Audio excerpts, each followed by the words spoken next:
Bonjour à tous et bienvenue dans un nouvel épisode de En face de toi.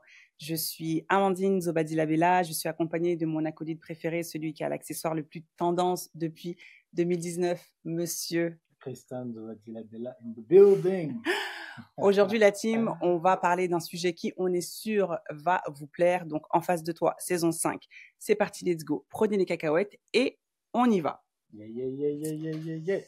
Alors, la team, aujourd'hui, vous avez vu, on est dans un setup assez particulier car on a une invitée spéciale qui va nous rejoindre sur l'épisode. Donc, on n'en dit pas plus, on va l'introduire et elle va se présenter. Donc, roulement de tambour. Bonjour Myriam. Bonjour Amandine, bonjour Christin. Bonjour. Comment ça va? Bien, toujours. Le soleil revient, les pâquerettes sortent, les oiseaux chantent. C'est vrai, ça fait plaisir. Alors Myriam, pour les personnes qui ne te connaissent pas, est-ce que tu peux te présenter s'il te plaît? Oui, alors Myriam, j'ai bientôt 44 ans et je suis depuis 6 ans thérapeute de couple et sexothérapeute. J'exerce en cabinet libéral et je reçois des couples et des personnes solo qui se questionnent sur leurs relations, sur leur intimité, sur leur sexualité, sur parfois les problématiques qu'ils rencontrent. Et j'accompagne du coup, dans le cadre de thérapie, ces personnes-là. D'accord. Alors, vous l'avez compris, la team, aujourd'hui, on va parler du couple, mais on va parler du couple avec une professionnelle, car depuis 2019, avec Christin, on parle du couple, on donne nos avis, et pour nous, il était important d'avoir une professionnelle, donc c'est pour ça qu'on a fait appel à Myriam. Donc, on a préparé nos petites questions, et Myriam, elle va essayer d'y répondre selon son statut de professionnelle. Donc, Myriam, on va parler de la relation de couple, parce que c'est vrai que on parle de pas mal de choses, mais on ne s'est jamais vraiment focalisé, tu vois, sur la base. Donc, pour nous, c'est intéressant de savoir, Myriam, c'est quoi la différence entre être amoureux et aimer? Ouais. Ça, c'est une chouette question parce que c'est souvent quelque chose qui revient dans la relation de couple et notamment quand elle est installée. C'est-à-dire, mais est-ce que je l'aime encore? Le truc de, mais en fait, comment on sait qu'on aime encore l'autre? Pour moi, la différence entre être amoureux et aimer, être amoureux, c'est un état dans lequel on est. C'est-à-dire que bien souvent, on dit on tombe amoureux. Vous voyez, on tombe amoureux. C'est-à-dire que l'état dans lequel je suis, où on vit des gros boosts d'endorphines, en fait, ils nous mettent bien. Et souvent, c'est ça qu'on aime. Parce que quand on tombe amoureux au bout de quelques jours, quelques mois, on connaît encore pas grand-chose de la personne finalement. Donc du coup, on tombe en amour pour ce que ça nous fait vivre. Et puis pour moi, aimer, c'est un peu faire le choix derrière de continuer de cheminer avec l'autre, avec un état amoureux qui dit ça. Vous voyez, si je devais imager, peut-être que ça va vous faire sourire, c'est comme si qu'au tout début, à la rencontre, l'état amoureux, il arrive, il fait le job. Vous voyez, il vous dit, OK, je vais vous bombarder d'endorphines, vous allez être bien tous les deux. Et genre, l'état amoureux, il est un peu en CDD dans la relation. Au bout d'un moment, il part, l'état amoureux. Puis il vous dit, maintenant, vous allez choisir. Ou vous allez continuer de vouloir cet état-là. Et c'est souvent des relations, malheureusement, qui ne durent pas parce que l'état amoureux, il ne se maintient pas dans le temps. Ou les gens vont dire, OK, on va faire le choix d'aimer.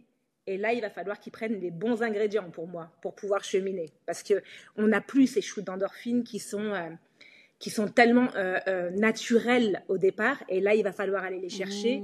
Et c'est là que ça peut se compliquer. Et c'est là qu'on peut se dire, mais j'ai plus les papillons. Vous savez, les gens qui vous disent, j'ai plus les papillons. Comment Justement. Ouais. Justement. Les fameux papillons. Ça, c'est le job de l'état amoureux, ça. C'est ça, justement, j'allais en parler des papillons parce que on en a parlé un peu sur En face de toi. Donc du coup, si je comprends bien, c'est que donc au départ, on tombe amoureux de la personne et en fait, les papillons du coup disparaissent. Donc c'est tout à fait normal. Ou est-ce que les papillons doivent perdurer dans la relation? Moi, je pense que ça dépend où on attend les papillons. Tu vois, quand tu as quelques années de couple, les papillons du « waouh, il arrive, super, il est là », ça, je pense que c'est important de faire le deuil. Tu vois, on se connaît avec le temps, la manière dont on s'approche, la manière dont on se côtoie, la manière dont on fait les choses. Ça a existé un temps et après, ça part. Et je pense qu'il faut l'accepter, ça. Par contre, moi, où j'aime aller chercher ces papillons, ces shoots un petit peu d'endorphine dans ma relation, ça va être par des chouettes moments qu'on va créer de nouveau tous les deux. Vous voyez ce que je veux dire? Un nouveau qui va être en dehors d'un quotidien qu'on partage, qu'on a décidé de partager. Quand on va se faire, je sais pas moi, un week-end ensemble, un voyage ensemble, quand on va aller découvrir un nouveau spectacle ensemble. Là, en fait, moi, je vais retrouver les papillons qui vont permettre de se dire, ok, en fait, c'est avec lui que ça j'avais envie de le partager, tu vois, ou c'est avec elle que j'avais envie de le partager. Et là, pour moi, on reprend un peu des shoots d'endorphine, au même titre qu'on pourrait dire quand on est créatif dans notre intimité et qu'on va explorer de nouvelles choses, etc., où on va retrouver un petit peu ces shoots d'endorphine, tu vois. Enfin, vous voyez. D'accord. Ça veut dire que c'est un travail perpétuel que dans le couple, le fait que l'homme et la femme doivent faire, parce que ce que tu es en train de dire, moi, ça m'a fait rire au début.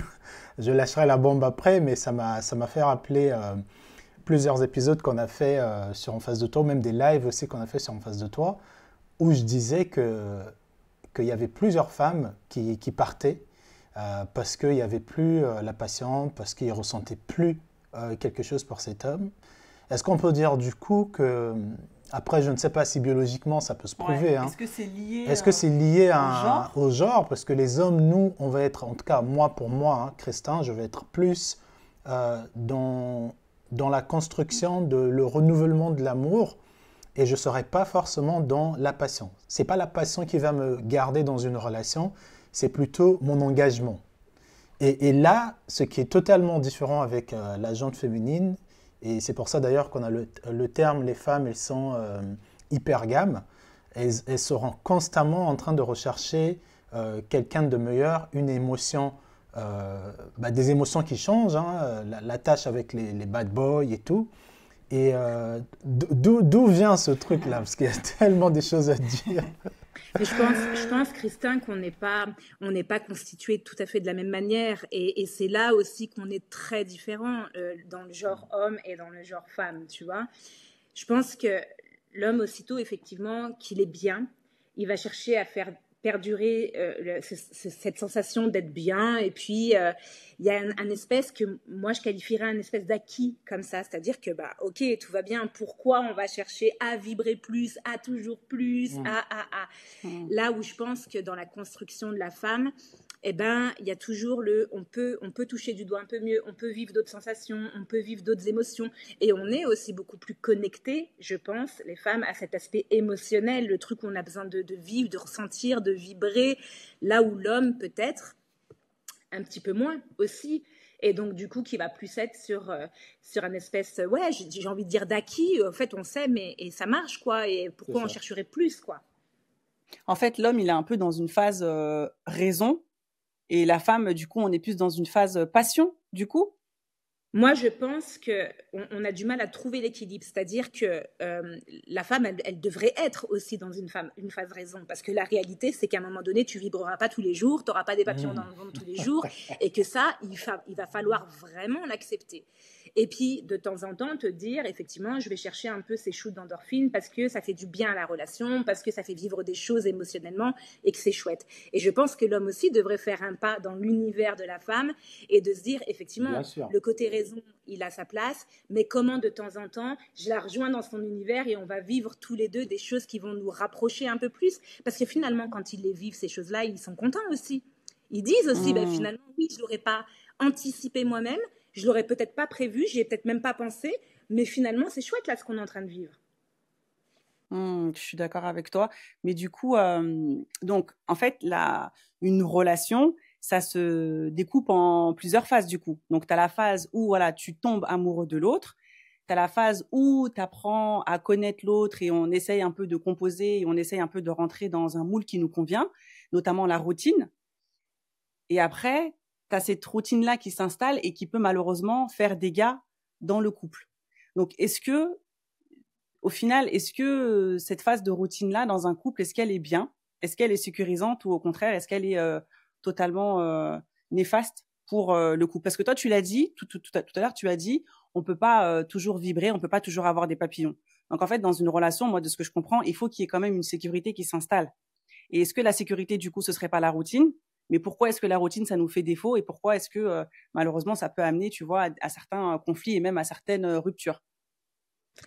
Parce que je pense que tout est une histoire de dose.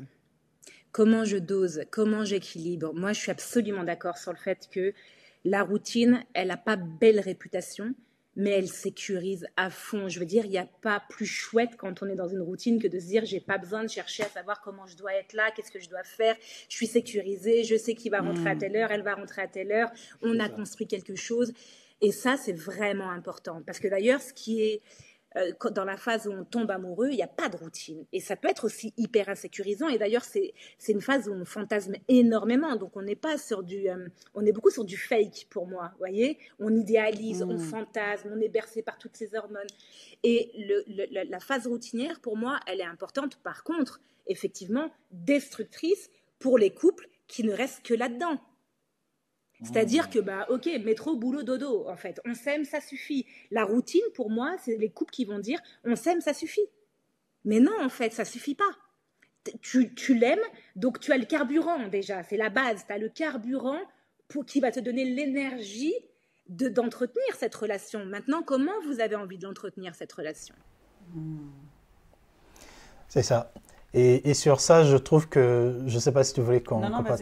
Et sur ça, je trouve que souvent, cette responsabilité, malheureusement, elle est beaucoup remise sur les épaules de l'homme. En tout cas, moi, c'est ce que je vois sur l'échelle, que ce soit avec notre communauté ou même en règle générale, parce qu'on avait un groupe d'hommes et je trouvais que une fois que la phase patient était finie dans le couple et qu'on tombait dans la phase, fallait sécuriser, fallait trouver un rythme. Je trouvais que les femmes, dans cette phase-là, elles étaient vraiment bras levés. Elles attendaient que monsieur fasse tout le job de toujours surprendre, de toujours pimenter, de toujours organiser des trucs qui feront que madame, il ne faut pas que la passion parte parce que j'ai peur qu'elle me dise que c'est fini. Et voilà. Et après, voilà, on a parlé de ça déjà dans un épisode. Moi, je disais qu'on n'a pas du tout la même manière d'aimer, en tout cas hommes et femmes. Et ce que tu as dit tout à l'heure, ça confirme ce que je disais, quoi. Moi, juste pour rebondir, Christin, je suis pas tout à fait d'accord avec le fait que ça repose sur l'homme, tu vois. Moi, dans ce que j'observe, c'est que l'homme a globalement moins besoin de vibrer, moins besoin de ces shoots-là émotionnels et donc va mettre un peu moins en place. Là où la femme, elle en a besoin, donc souvent elle propose. Moi, j'entends souvent ça, en tout cas au cabinet, dans mon expérience, ce que j'entends, c'est « j'en ai marre de toujours prévoir, j'en ai marre, les derniers week-ends qu'on a fait, c'est moi qui a prévu les moments. » Et donc, du coup, je me dis, ok, est-ce que c'est l'homme qui prend pas ses responsabilités ou est-ce que c'est la femme qui en demande trop, en fait? Et c'est là où, du coup, c'est très subtil, mais c'est là qu'il faut doser. C'est-à-dire, qu'est-ce qui nous paraît bon, donc communiquer dans la relation de couple aussi, qu'est-ce qui nous paraît bon pour nous deux, de quoi il a besoin, notre couple, pour fonctionner? Parce que ce couple-là, il a deux entités. Il y a toi et il y a moi, en fait. Et donc, du coup, voilà, il peut y avoir pour l'homme ce ressenti de j'ai l'impression que ça repose beaucoup sur moi, qu'elle veut que je la surprenne, mais parce que peut-être qu'il en fait moins, il a besoin de moins aussi. Donc, proportionnellement, il va proposer moins. Tu vois ce que je veux dire? Mais est-ce que ça veut dire que. Peut-être plus brassé, quoi. Mais est-ce que ça veut dire que du coup, les couples qui perdurent sont ceux qui innovent? Et à contrario, les couples qui se séparent, du coup, c'est quoi en fait la problématique? Donc, un couple qui perdure, du coup, c'est quoi? Donc, évidemment, je pense qu'il a réussi à trouver déjà un bon moyen de communication pour savoir quelles sont, tu vois, les envies de chacun. Mais est-ce que ça veut dire qu'ils bousculent un peu leur quotidien et, tu vois, ils arrivent à entretenir cette passion? Et à contrario, qu'est-ce qui fait qu'aujourd'hui, tant de couples se séparent? Est-ce que c'est l'incompatibilité? Est-ce que c'est le quotidien, la routine? Est-ce que c'est les attentes? Tu vois, ce serait quoi, d'après toi, selon toi? Je rebondis sur la deuxième et puis je reviendrai à la première sur qui sont ces couples qui durent, d'après moi. Pour moi, aujourd'hui, effectivement, on est à une séparation sur deux, un divorce sur deux. C'est énorme, vraiment, c'est énorme. Je me dis, il y a quelque chose qu'on n'a pas compris, c'est pas possible. Alors, je pense qu'il y a une part sociétale. déjà. La première chose, c'est que le couple, il a énormément évolué, que la place de la femme a énormément évolué, qu'aujourd'hui, elle est plus indépendante, que d'une manière générale dans la société, aujourd'hui, on est plus des consommateurs plutôt que des protecteurs un petit peu de ce qu'on a. Et puis, on est toujours sollicité par plus, tu vois, quand tu regardes les réseaux, et toujours plus. Et pourquoi moi, je vais pas aux Maldives avec mon mec? Et pourquoi si? Et pourquoi ça? Et pourquoi moi, c'est pas facile pour moi dans l'éducation? Et pourquoi?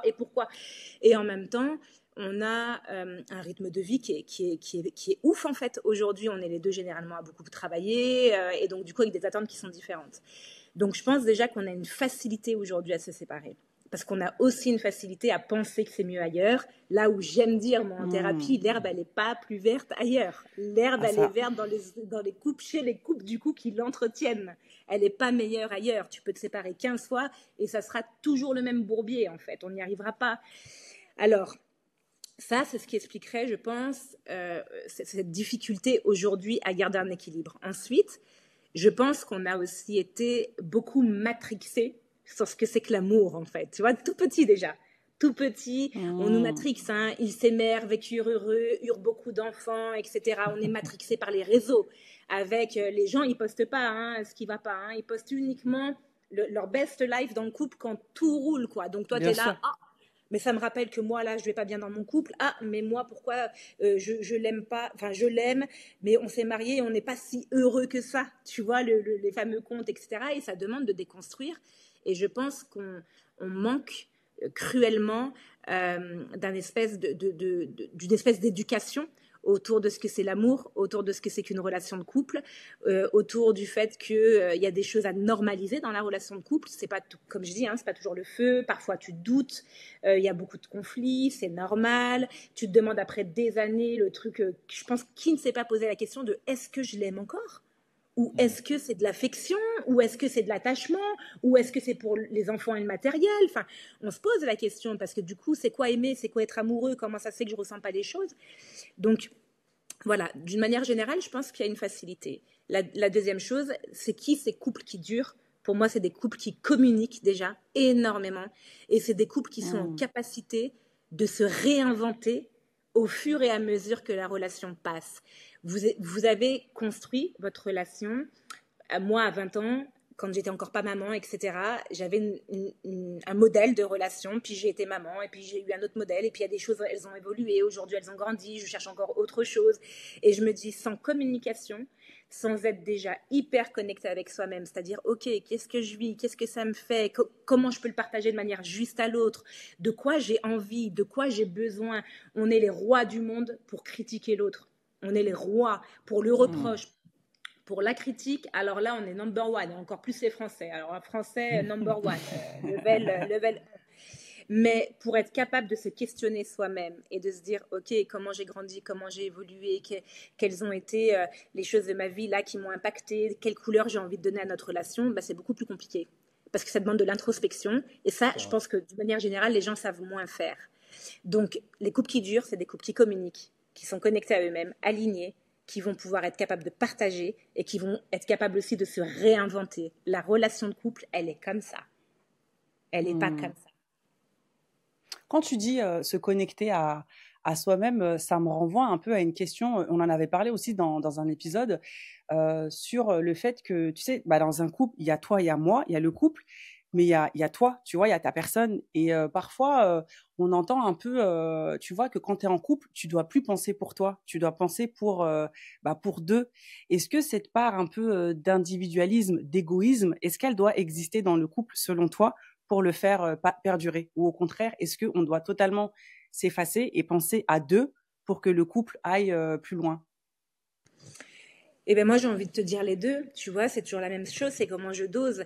Je ne peux pas complètement m'effacer pour être au profit de l'autre si moi-même, je ne sais pas ce que je veux. On risque quoi quand on fait ça? Alors, il y en a plein qui l'ont fait. Je pense d'ailleurs que nos parents l'ont beaucoup fait. Nos parents, les anciennes générations l'ont beaucoup fait. Ils n'ont pas forcément... Alors, peut-être qu'ils divorçaient moins, mais je ne suis pas sûre qu'ils aient été plus heureux et moins en souffrance. Moi, je pense qu'il y a... Ok, d'abord, moi, il se passe quoi pour moi? Qu'est-ce qui me semble juste, bon pour moi? Et ensuite, comment je peux le mettre à profit de ce que je construis, c'est-à-dire de l'autre et plus globalement d'une famille peut-être. Tu vois, mais tu peux pas fonctionner ou de manière totalement égoïste en disant moi d'abord et rien que moi, et en même temps je décide de co-construire une relation avec quelqu'un. Ça marche pas. Si c'est que toi d'abord, bah tu restes tout seul et tu dois rien à personne, et le toi d'abord il sera toujours valable en fait, hein. À partir du moment où tu te mets en relation avec qui que ce soit. Vous voyez, souvent je dis aux gens, mais avec votre patron, vous lui dites pas je suis pas du matin, je viens bosser à partir de 14h. C'est pas que votre vérité en fait. Avec vos enfants, c'est pas vous le messie. Vos gamins, ils vous le montrent bien que vous êtes loin d'être le messie et que vous n'allez pas faire ce que vous voulez tout le temps. Et avec nos amis, on dit pas à nos amis, mais attends, tu penses comme un naze, pense plutôt comme moi. C'est pas moi, c'est moi je pense comme ça. Toi, tu penses comment, et comment du coup, moi j'appelle ça notre réalité. Comment ta réalité et ma réalité peuvent se mettre en commun pour construire une réalité de couple. Oui, mais du coup, moi, je suis d'accord avec toi. Mais après, tu vois, par exemple, quand tu prends la finalité d'une séparation, la séparation, ça intervient, enfin, de ce que je comprends, hein, ça intervient quand le toi et le moi n'ont pas réussi, en fait, à trouver un commun accord par rapport à nos besoins propres. Donc, en fait, c'est qu'il y a bien un moment où tu as été égoïste, où tu veux des choses et que la personne en face n'a pas réussi à te les donner. Et donc, ça amène à de la rupture. Il peut y avoir de ça. Il peut y avoir de ça, Amandine. C'est-à-dire qu'il y en a un des deux qui n'a pas pu répondre aux besoins du ou de la partenaire. Ça arrive. Voilà. Moi, ce que j'observe surtout, c'est que les besoins n'ont même pas vraiment été exprimés finalement. Tu vois, donc ça s'arrête. On s'arrête parce que j'ai tout ça à lui reprocher. Ok, mais du coup, c'était quoi tes besoins à toi? Ah, je sais pas, mais je sais ce que je veux plus. Ben oui, mais du coup, ce que tu veux plus, ça vient parler de ce que tu veux. Donc, pourquoi ça n'a pas été exprimé dans la relation de couple? Pourquoi on a attendu? Pourquoi on est resté dans le silence? Pourquoi on est resté dans les vieux dossiers qu'on a gardés, vous savez, empilés là? Puis le jour où il y a une grande crise, tu sors le dossier de 1998, que le mec... Donc, et c'est très... Je veux pas généraliser, mais c'est très féminin, ça. C'est très féminin. Moi, je me dis, je suis capable de lui sortir en mode barjo des dossiers de 2004. Le mec, il sait même pas ce qu'il a mangé hier, en fait. Donc, de quoi je parle, en fait, là? Et pourquoi ça, c'est pas classé et réglé? Ça vient bien dire que j'ai une responsabilité là-dedans. Pourquoi je l'ai pas communiqué? Pourquoi j'ai pas classé le dossier? Pourquoi ce dossier-là, j'ai laissé dans un coin pour dire à la fin, tu vois, t'es pas bon, quoi. Et tu vois, ça m'emmène aussi à une question. Pourquoi tu penses que, parce que tout à l'heure, tu as parlé de différentes relations, et effectivement, c'est le cas. Et d'ailleurs, on le voit aussi sur les réseaux où tu as des hommes qui comparent la relation de leur femme. Après, ça peut être l'inverse, hein, mais ils comparent la relation de leur femme avec la relation de leur patron. Pourquoi tu penses, en tout cas, moi, c'est l'impression que j'ai, on en a parlé aussi dans un épisode, moi, j'ai l'impression que les relations sont vraiment un refuge de... C'est comme un lieu où on va se dire, attends, c'est la seule relation où j'ai le droit de ne pas faire d'efforts, d'être méchant, de ne pas, comme tu as dit par exemple, dire ce que j'aime pas, mais je vais attendre que l'autre devine, alors que quand on a des relations professionnelles, généralement on essaie quand même de parler. Quand on a des relations amicales, généralement avec ses amis, on n'a pas du mal à mettre des limites, même si je sais que ce n'est pas le cas pour tout le monde. Mais j'ai l'impression que dans les relations amoureuses, c'est vraiment, une fois qu'on a passé cette étape-là de ça y est, on s'aime plus ou moins, où il y a la passion, j'ai l'impression que les gens deviennent vraiment des monstres, quoi. On découvre le vrai visage, c'est bon, je te parle comme je veux, à mes enfants, je ferai un peu attention, mais à toi, je peux dire ce que je veux. Tu n'as pas le droit, façon, de me faire tel truc parce que je suis ta femme, tu dois me comprendre. Pourquoi je pense qu'il y a cette forme de sabotage dans la relation de couple, mais pas dans d'autres relations? Parce que je pense que ce qui différencie la relation de couple dans les projections qu'on peut avoir avec les autres relations professionnelles, amicales, c'est cette espèce d'acquis, en fait. C'est acquis. En fait, on s'aime, on a construit une famille, puis on a acheté une maison, et puis du coup, on peut pas laisser les enfants sans une famille traditionnelle, avec papa et maman à la maison. Donc en fait, je peux tout me permettre, le patron. Demain, tu lui dis, écoute, moi, ça me va pas, c'est pas ok, tu prends le risque qu'il te vire. L'ami, tu prends le risque qu'il te dise, écoute, ciao, cette relation, elle me convient pas. Mais je me dis, je pense qu'on mesure pas assez le risque qu'on prend aussi dans notre relation de couple. Et moi, je le déplore, ça. Vraiment, je le déplore parce que je me dis, la relation, pour moi, la plus importante de toutes, c'est celle du couple, en fait. Et je me dis, c'est celle qu'on va le plus abîmer, malheureusement. Le plus abîmer. Alors que de nous deux, le couple, il y a tout ce qu'on a construit à côté. C'est-à-dire notre famille, nos enfants, une assise professionnelle, immobilière. Et ça, c'est le seul truc dont on ne prend pas soin. Mais au même titre que quand je vais être capable de dire aux personnes, ritualisez des moments à deux, mettez-vous des dates amoureux. Oh, mais pourquoi ? Mais en fait, pour entretenir votre relation, c'est le socle, la relation de couple. Ton patron, ça peut attendre, ton patron, demain tu changes. T'as pas grand-chose à perdre au pire. Tes gamins, si tu as envie de construire cette famille traditionnelle, si tu as envie de cheminer, vieillir avec la personne avec qui t'es, alors mets de la douceur. Tu peux pas abîmer la relation. Donc, effectivement, je rejoins Christin sur le fait que c'est un peu la seule relation dans laquelle on peut être complètement nous-mêmes. Et c'est vrai, mais être complètement moi-même, ça vient pas m'enlever le fait de respecter l'autre. Ça vient pas autoriser le haussement de ton. Ça vient pas autoriser la violence. Ça vient pas autoriser tout ça. Et donc, ça vient aussi parler de dans quelle mesure je suis un bon ou une bonne communicante. Parce que ça, c'est pareil, ça s'apprend. Apprendre à bien communiquer, eh ben, c'est pas inné. C'est pas inné. Ouais, je suis d'accord avec toi. C'est très fort ce que l'on dit, ce que tu dis.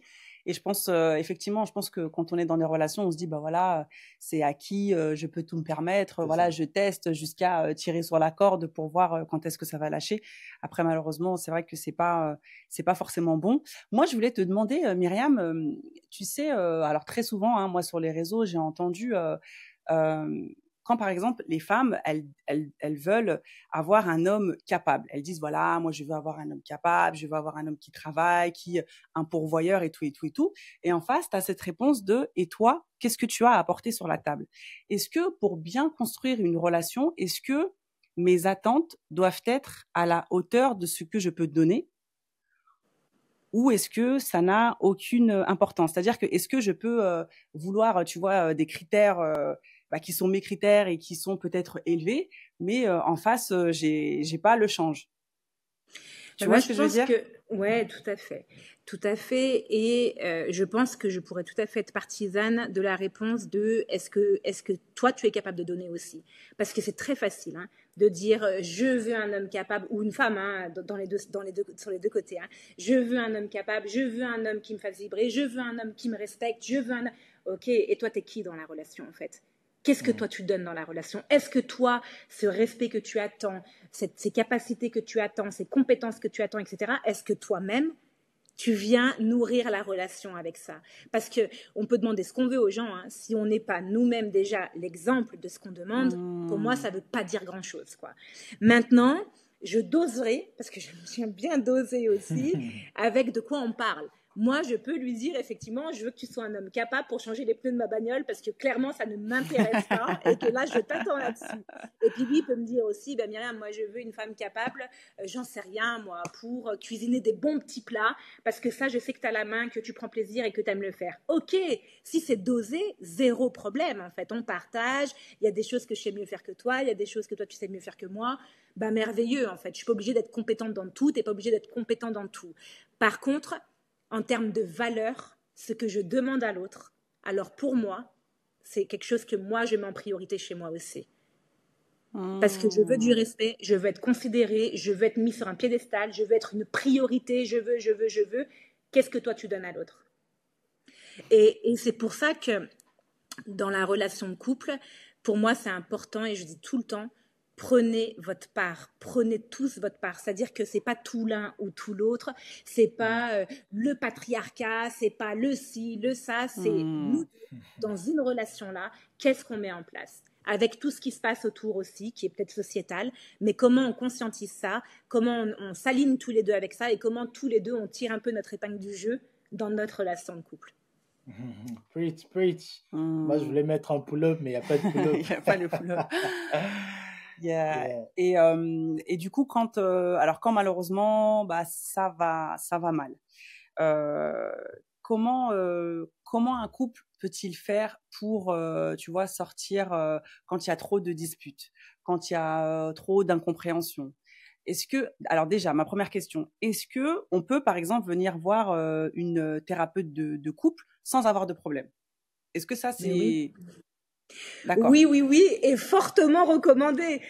Pour moi, tu sais, aujourd'hui, la thérapie de couple, pour encore une majorité de personnes qui arrivent en thérapie, elle vient amener un côté très curatif. D'accord? C'est-à-dire qu'en fait, on a empilé les dossiers, on a empilé tout ce qui ne va pas. Souvent, on est un peu au bord du gouffre. Et là, du coup, on consulte. Et d'ailleurs, souvent, le discours, c'est « vous êtes un peu notre dernier recours, quoi ». Donc déjà, avec eux, je me dis, en termes d'espace émotionnel, c'est chaud parce que du coup, ils arrivent avec beaucoup de colère, beaucoup de rancœur, beaucoup d'attentes aussi du thérapeute, etc. Et nous, ça nous met une pression aussi, c'est-à-dire qu'il va falloir faire vite et bien. Et moi, j'applaudis les couples qui arrivent en préventif et pas en curatif. Vous voyez ?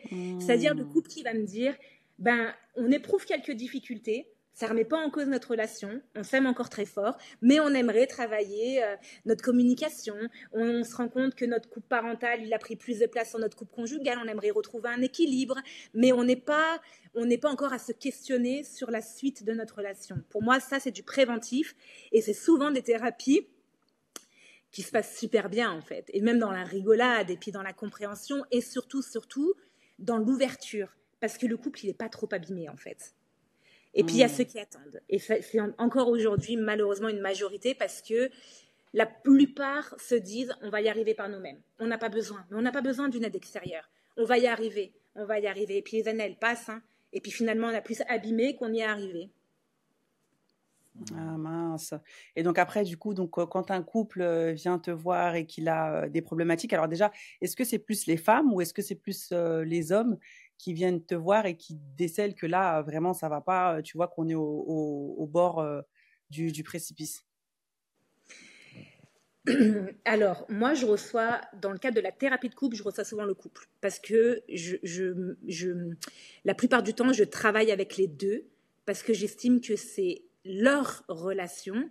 Et dans cette relation, il y a les deux individus. Donc, il me faut les deux. Maintenant, il arrive qu'il y en ait un des deux qui ne veut pas consulter. Donc là, pour moi, j'estime que parfois, faire 1, 2 ou 3 consultations peut permettre aussi d'amorcer une autre dynamique dans la relation de couple en termes de communication, en termes de nouveau, et que ça peut quand même faire quelque chose. Par contre, s'il faut travailler en profondeur la relation de couple avec une part de responsabilité que l'autre il a, pour moi, c'est important d'être à 2. Déjà, ça c'est la première chose. Maintenant, alors, moi je dirais qui appelle le plus, surtout, c'est très bizarre, mais je pense que j'ai autant d'hommes que de femmes qui font un premier appel pour avoir un premier rendez-vous. Par contre, la stratégie et l'appel ne vient pas au même degré de difficulté dans la relation de couple. Souvent, le mec, quand il appelle, c'est ben là, c'est notre dernière chance. Elle m'a dit que si je bougeais pas, et ben, ça allait plus aller. Donc là, je vous il faut qu'on prenne un rendez-vous. Et donc ça va être 50%. Mais j'ai rarement un homme qui me dit on est plutôt chill, on aimerait améliorer des choses et donc du coup, je fais appel à vous. Ça, par contre, c'est plutôt la femme de dire ça va pas trop mal, mais j'aimerais qu'on améliore. Et c'est ce qu'on disait tout à l'heure. Hein. Le mec, il a peut-être moins de besoins, moins d'attentes, et puis il va laisser venir les choses, là où la femme, elle va peut-être anticiper un peu plus. Donc l'homme, une majorité, ça va être j'appelle parce que là, elle m'a dit que si j'appelais pas, ça se terminait, quoi. D'accord. Ok. Et est-ce que, du coup, c'est possible de surmonter, parce que tu l'as dit au début, et même nous, on le voit sur les réseaux, un couple sur 2 divorce, il y a énormément de séparations et tout et tout. Est-ce que les problèmes de couple sont vraiment surmontables? Est-ce que tout est surmontable ou est-ce qu'au contraire, à un moment donné, il faut vraiment se dire, écoute, là vraiment, ça va pas, on s'aime plus et il faut vraiment qu'on se sépare et que chacun fasse sa route? Moi, je fais le constat que tant qu'il y a de l'amour, il y a des choses, quasiment tout est surmontable, tant qu'il y a de l'amour. Quand il y en a un des deux qui est plus amoureux, là, ça se complique. Même si on part d'une toute petite problématique. on a du mal à communiquer, ou on a du mal à passer du temps ensemble, on n'est pas, vous voyez, on n'est pas sur de la grosse problématique, on n'est pas sur un gros événement, on n'est pas sur de la relation extra-conjugale, on n'est pas sur des violences, on n'est pas... Là, c'est compliqué. Parce qu'en fait, il y en a un des deux qui a plus cette énergie. Là, je vous disais tout à l'heure, le carburant pour mettre de l'énergie dans la relation de couple. Il y en a un des deux qui est en train de me dire, ben moi, en fait, tu peux me dire tout ce que tu veux, j'en ai pas envie, en fait. Donc ça amène souvent, malheureusement, à une fin. Maintenant, pour moi, tout est surmontable à partir du moment où les personnes font aussi un travail avec elles-mêmes et sont OK aussi avec certaines choses qui ont été dépassées dans la relation de couple. Typiquement, tu vois, la relation extra-conjugale, il y en a qui vont dire « moi, il se passe ça, c'est fin ». On ne discute même pas, c'est fin. Et il y a des personnes qui rebondissent et qui s'en saisissent et qui font de belles choses avec et qui arrivent à évoluer dans leur relation de couple et qui repartent même plus fort qu'avant parce qu'ils comprennent certaines choses, donc ils ne vont pas refaire les mêmes erreurs, etc. Je pense que ça dépend aussi de ce que ça vient taper chez nous. Hein. Moi, ce que certains acceptent en thérapie, nombre de fois où je me suis dit, mais big up, quoi. Ils ont un courage de fou, ils ont une résilience de ouf, parce que moi, ça, je n'aurais jamais pu l'accepter. Ça me tape trop fort. Et puis, il y en a qui arrivent. Vous voyez ? Et puis, d'autres petites choses où ça s'écroule et on se dit, ben, pourquoi, en fait ? Mais parce qu'après, c'est aussi moi, mon histoire, ce que ça viendrait potentiellement taper. Donc, moi, d'une manière générale, j'aurais envie de dire, tant qu'il y a de l'amour, il y a de l'espoir. Mais quand il n'y en a pas, ben, on n'a pas de baguette magique, quoi. Non, mais après, quand il n'y en a pas, en fait, parce que, tu vois, c'est hyper intéressant ce que tu dis et ça revient à la première question. En fait, quand il n'y a plus d'amour, c'est les papillons qui... Oui, mais voilà, en fait, c'est quoi? Voilà, en fait, c'est quoi de ne plus avoir d'amour? C'est l'amour physique? C'est, je sais pas, je te supporte pas. C'est quoi, en fait, ce truc de il n'y a plus d'amour? C'est quoi? Pour moi, parce que tu as parlé de carburant. Tu vois, j'ai trouvé ça intéressant, en fait. Pour moi, parce que c'est hyper compliqué, en vrai. Et c'est fou, parce qu'on peut demander au coach love, ou même moi, à thérapeute de couple, je me dis, mais c'est quoi, en fait, vraiment aimer? C'est quoi aimer? Et souvent, moi, je me dis, OK, je me sens toujours en amour quand je me rends compte que j'ai des projections avec mon partenaire. Quand il m'arrive de me dire, OK, là, à la retraite, je me verrai là avec lui. Là, dans un an, j'aurais envie qu'on fasse ça tous les deux. Tant qu'il y a de la projection, pour moi, eh ben, il y a une visibilité sur un futur. Donc, ça veut dire que c'est avec lui, c'est pas avec quelqu'un d'autre. Quand les gens me disent, mais moi, la retraite, mais pas du tout, en fait, je serais très loin, Myriam. Hein. Moi, à 6 mois, mais déjà, j'attends juste demain avant de projeter à 6 mois. C'est plus au jour le jour, quoi. Et là, je me dis, OK, quand ça manque de projection, pour moi, ça me questionne. Pour moi, oui, mais attends, je te coupe parce que ça veut dire que les hommes, par exemple, parce qu'on l'a très souvent dit sur En face de toi, les hommes, par exemple, qui veulent pas se marier, mais qui veulent rester en relation avec leur partenaire. Ça veut pas forcément dire que tu vois qu'ils les aiment pas ou quoi. Mais ça n'a rien à voir, je pense. Mais ça, pour moi, ça n'a rien à voir. Là, oui, mais parce que le mariage, c'est quand même une projection. Tu vois ce que je veux dire? Marier, acheter une baraque, enfin, peu importe. Mais ça n'a rien à voir, l'engagement, parce que là, du coup, tu viendrais dire que l'engagement, il passe par un acte marital, tu vois. Alors que pour moi, le premier engagement, déjà, c'est les gosses. Pour moi, c'est le premier truc. Aujourd'hui, on se défait tellement facilement d'un mariage que pour moi, c'est pas un signe d'engagement, le mariage. C'est ça. Pour moi, c'est de construire l'engagement. Plus que on va signer à la mairie et puis on bringue un week-end, quoi. C'est ça. Et ça, c'est mon avis. Et je trouve ça intéressant parce qu'effectivement, en fait, il y a tellement des choses qu'on dit 2 fois dans des épisodes, mais c'est bien que toi, tu vois, une professionnelle, que tu en parles. Je trouve qu'on ne connaît pas, et moi je le dis à chaque fois, je me prends des critiques, je trouve qu'on ne connaît pas du tout ce que c'est l'amour, ce que c'est se mettre dans une relation, parce que je trouve que la gente féminine, après, je suis un homme, je parle de ce que je vois, c'est peut-être le cas aussi pour nous les hommes. Vas-y. Par exemple, on a fait un épisode sur le bonheur. Moi, je disais, cet épisode, c'était l'un des meilleurs épisodes. Moi, dans ma version, je disais que... On ne se marie pas pour être heureux. C'est ça, en fait. Pour moi, on ne se mariait pas pour être heureux. Pour moi, on est d'abord heureux avec soi-même. Le mariage, déjà, c'était juste un acte de notre amour. On peut vivre sans. Bien sûr. Mais je trouvais que les femmes avaient une espèce de caricature un peu de puzzle, une fois que ce puzzle était construit, elles attendaient magiquement que l'amour arrive ou que le bonheur arrive. Donc, si mon homme me fait ceci, si c'est un homme capable, s'il est grand, s'il arrive à deviner ce que je veux, ce que j'aime, ça veut dire qu'il y aura l'amour. Et quand elles se rendent compte que malgré ce que fait l'homme, malgré les efforts que l'homme apporte, il n'y a toujours pas ces papillons, ce sont encore les mêmes femmes qui vont se remettre en question. Ouais, mais je pense que c'est pas le bon. Oui, mais est-ce que la position que tu es en train de te mettre, la position dans laquelle tu es en train de te mettre d'attente, tu vois, moi je n'ai rien fait, j'attends juste que l'amour... T'attends de recevoir, babe. Oui, mais tu peux pas attendre de recevoir un bonheur magique qui va arriver. Le bonheur, c'est une construction de 2 actes qui va générer l'amour, le bonheur et quelque chose. Il n'y a pas une opération magique. C'est pas parce que ton homme sera plus grand, te parlera plus doux, sera ceci, que ça veut dire que c'est l'homme de ta vie ou qu'il y aura le bonheur. Myriam va pas répondre. Parce qu'on a eu des personnes. Parce que si moi je réponds. Tu vois, parce qu'on a eu des personnes qui se disaient un vrai couple, par exemple, un vrai couple c'est ceci. Et donc encore une fois, c'était calqué sur ce qu'on voyait sur les réseaux. Mm-hmm.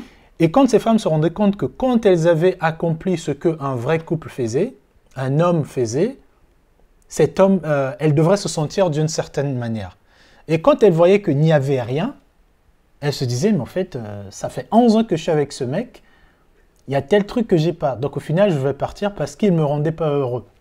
En fait, elles attendent, tu vois, ce bonheur-là. Bah après, Myriam, on est quand même d'accord que dans une relation, t'es quand même censé être heureux dans ta relation. Non, mais toi, d'abord, c'est d'abord la personne. Oui, mais t'es heureux et la personne avec laquelle tu vas être, elle doit aussi t'amener du bonheur et je sais pas moi. Oui, mais si toi, tu n'as pas un bonheur, si toi, tu n'as pas déjà un amour propre, comment est-ce que tu identifies même l'amour que la personne te donne si tu ne la connais pas, si tu ne la vis pas, si tu n'as jamais vécu? C'est comme si tu n'as jamais bouffé du fromage, je sais pas quoi, je t'en parle, tu ne sauras pas en fait. Tu te diras, oui, c'est peut-être ça, mais tu n'as pas goûté c'est quoi l'amour. Le bonheur, là, tu l'as jamais vécu toi. Donc du coup, un homme a beau faire des choses, par exemple, sécurité, être là pour tes enfants, se rassurer que tel truc, tu n'en manques pas. Parce que toi, déjà, par ton schéma familial, tu n'as jamais vécu ça, tu n'as pas connu ça, tu n'as pas vu ton père le donner à ta mère. Mais tu sais pas c'est quoi le bonheur. Donc du coup, Myriam, est-ce qu'on doit s'attendre à avoir du bonheur dans une relation? Mais bien sûr. Pour moi, la relation, alors moi j'aime dire en rigolant à mon partenaire des paillettes, sinon rien. Mais alors que c'est ok, hein, qu'il n'y ait pas toujours les paillettes et heureusement on est là l'un pour l'autre quand il y a des moments qu'on traverse qui sont malheureusement plus sombres. Mais pour moi, il doit y avoir plus de paillettes que de moments sombres, déjà, parce qu'effectivement, on traverse tellement à deux que si on peut un peu pimper notre relation, c'est quand même chouette. Maintenant, le être heureux, là, le bonheur, être heureux, malheureux, moi, le constat que je fais, souvent, c'est que les gens vont se sentir pas tout à fait dans le bonheur, un peu malheureux, pas tout à fait épanouis, et alors que, souvent, ils disent aussi, on a tout. Mais en fait, on a tout. On mange à notre faim, on a un toit, on a un boulot, on a la baraque, on a les gamins sont en bonne santé, je suis moi-même en bonne santé. Et qu'est-ce qui fait que il y a quelque chose qui manque en fait? Il y a quelque chose qui est pas là, qui est pas... Et souvent, pour moi, je me dis, ok, on a tous les ingrédients qui permettraient d'être heureux. Donc, dans le faire, on a accompli plein de choses qui nous permettent de se taire et de se dire, il y a pire que nous, donc on va bien. Mais je ressens beaucoup aujourd'hui des personnes qui se perdent en fait. Et souvent je leur dis, mais vous êtes pas malheureux, vous êtes malheureux. C'est-à-dire que vous n'avez pas su faire avec ce que vous avez, vous n'arrivez pas aussi à connecter vraiment avec ce que vous voulez, qu'est-ce qui est bon pour moi, qu'est-ce qui ne l'est pas, comment on peut faire évoluer les choses, de quoi on a envie de se contenter, après quoi on arrête de courir peut-être, de quoi on fait aussi le deuil, parce qu'il y a des deuils à faire, et tout ça. Donc ça, pour moi, dans ce que ça viendrait traduire de ce que dit Christin, ça viendrait parler de notre part en fait. Est-ce que déjà moi-même, là, je me sens bien avec moi-même? Est-ce que je suis OK avec... Est-ce que mes valeurs, elles sont respectées? Est-ce que je suis capable de me contenter d'un petit peu moins? Et puis parfois d'aller chercher du plus avec des paillettes parce que ça fait aussi kiffer et c'est chouette. Mais comment je suis, en fait? Comment je me situe? Et effectivement, ce n'est pas qu'à l'autre de m'arroser, en fait. À un moment donné, je prends ma part.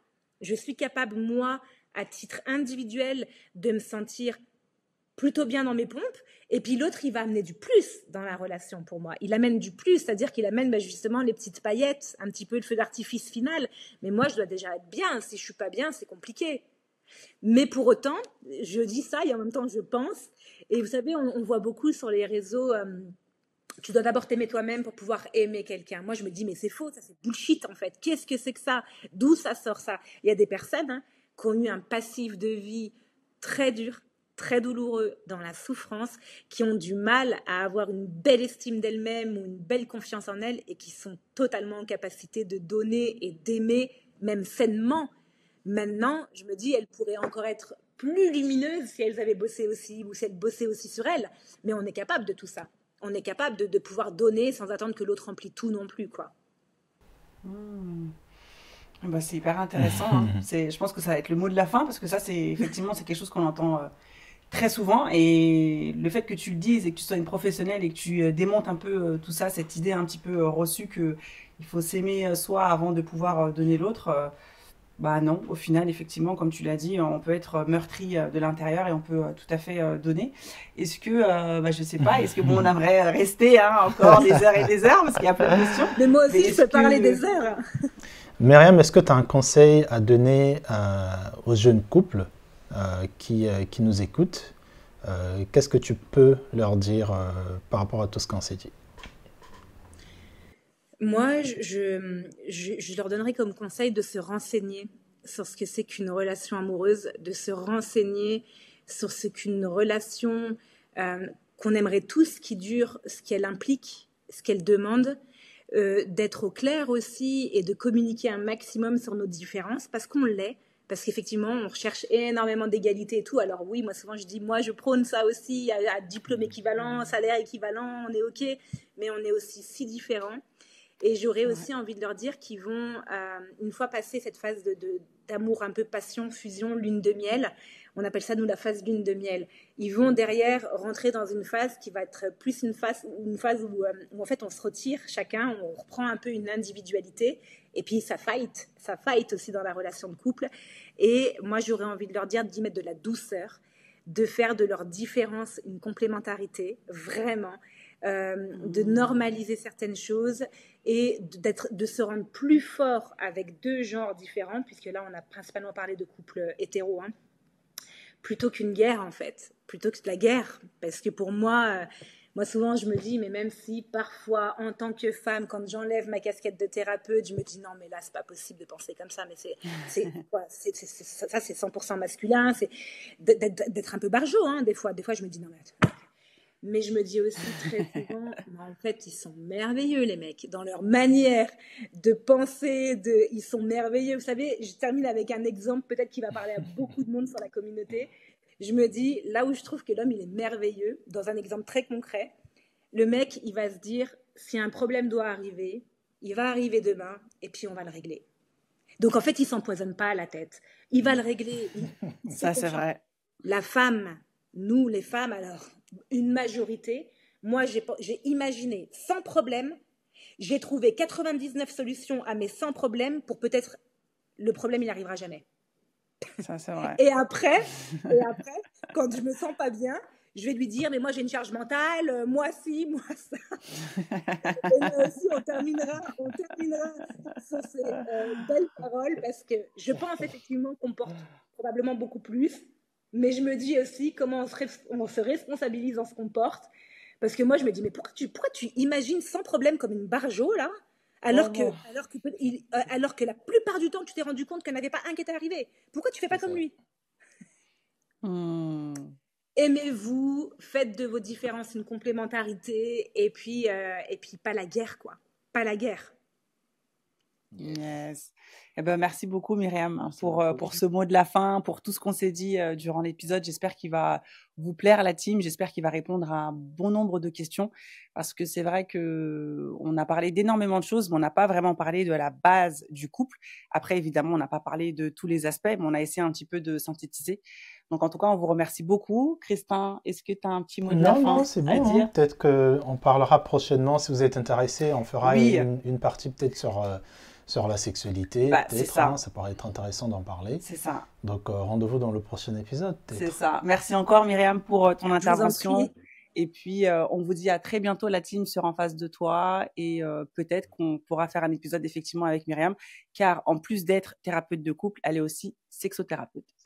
À très bientôt, la team. À bientôt. Salut. Ciao. Bye.